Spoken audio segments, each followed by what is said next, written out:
दिल दहला देने वाले हाथरस हादसे पर स्वयंभू संत साकार विश्वहरि भोले बाबा का बयान आया है।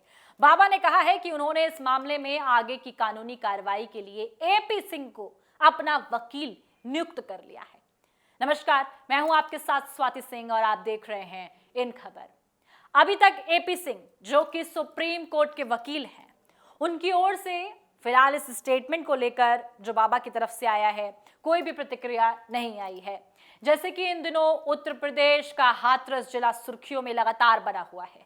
दरअसल 2 जुलाई को यहाँ नारायण साकार हरि उर्फ भोले बाबा का सत्संग था।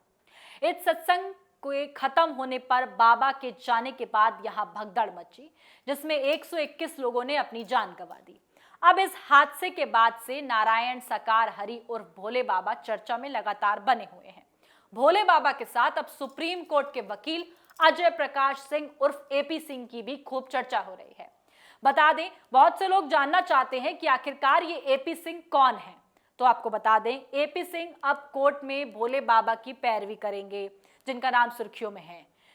खबर है कि वकील एपी सिंह के बारे में तफसील से अगर देखा जाए तो गौरतलब है कि एपी सिंह वही वकील हैं जिन्होंने 2012 में निर्भया केस और 2020 में हाथरस गैंग रेप केस के आरोपियों के पक्ष में केस लड़ा था। बता दें कि पाकिस्तान से प्यार की खातिर ग्रेटर नोएडा आई सीमा हैदर के वकील भी एपी सिंह ही हैं। मालूम हो कि निर्भया के दोषियों और हाथरस गैंग रेप के आरोपियों का केस लड़ने पर एपी सिंह की बहुत आलोचना हुई थी। इसके अलावा एपी सिंह इन दिनों, आपको बता दें, जिस तरीके से सुर्खियों में हैं, इन मामलों पर बोलते हुए भी कई बार विवादों में रहे हैं। यूपी के रहने वाले हैं एपी सिंह। आपको बता दें कि एपी सिंह मूल रूप से उत्तर प्रदेश के रहने वाले हैं। वो सुप्रीम कोर्ट में वकालत करते हैं। एपी सिंह ने लखनऊ से कानून की डिग्री ली है, बाद में डॉक्टरेट की उपाधि हासिल की है। उनका कानूनी करियर 1977 में शुरू हुआ था। एपी सिंह ने वकालत की शुरुआत ही सुप्रीम कोर्ट से की थी। उनकी कानूनी दलीलें निचली अदालतों, हाई कोर्ट और सुप्रीम कोर्ट में चर्चा का विषय रही हैं। साल 2023 में आपको बता दें, दिल्ली की साकेत कोर्ट में सुनवाई के वक्त 2 आरोपियों की तरफ से एपी सिंह पेश हुए। अपना पक्ष रखते हुए उन्होंने पूछा कि निर्भया देर रात अपने पुरुष दोस्त के साथ क्या कर रही थी। बाद में एक इंटरव्यू में भी उन्होंने कोर्ट रूम में किए अपने बर्ताव को डिफेंड किया था। उन्होंने कहा था कि मुझे क्यों नहीं पूछना चाहिए कि लड़की इतनी रात को लड़के के साथ क्या कर रही थी। यह सबूत का हिस्सा है। मैंने ये नहीं कहा था कि उनके बीच भाई बहन का रिश्ता था या वे राखी मानने के लिए बाहर गए थे। एपी सिंह निर्भया केस के आरोपी की फांसी टालने के लिए कई बार कोर्ट का दरवाजा भी खटखटा चुके हैं। हालांकि वो कभी कामयाब नहीं हो पाए। देश भर में हो रही अपनी आलोचना पर उन्होंने एक बार कहा था कि अगर किसी आरोपी या दोषी के पास कोई कानूनी उपाय मौजूद है तो उसके वकील का ये संवैधानिक दायित्व है कि वो इसका फायदा उठाए।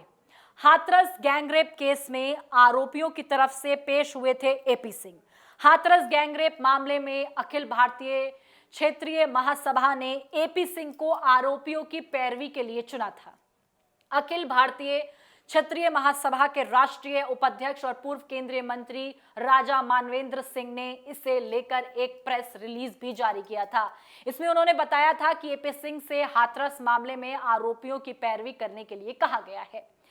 इधर सीमा हैदर, जो लगातार सुर्खियों में बनी रही है, सीमा हैदर केस में भी एपी सिंह ही साफ तौर पर सामने आए। एपी सिंह पेश हुए थे 2023 में। सीमा हैदर अपने 4 बच्चों के साथ अवैध रूप से भारत में अपनी प्रेमी सचिन के साथ रहने आई। वो चर्चा में तब आई जब जुलाई 2023 में भारतीय अफसरों ने उन्हें उत्तर प्रदेश के ग्रेटर नोएडा में सचिन मीणा के साथ रहते हुए पाया था।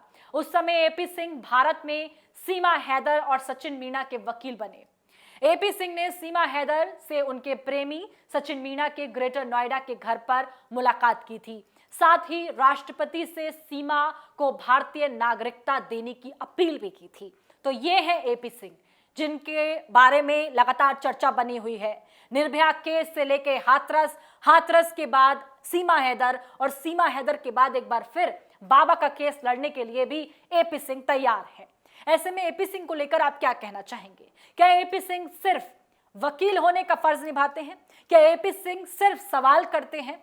और ऐसे में सवाल यह भी है, एपी सिंह खाली आरोपियों के साथ खड़े क्यों होते हैं?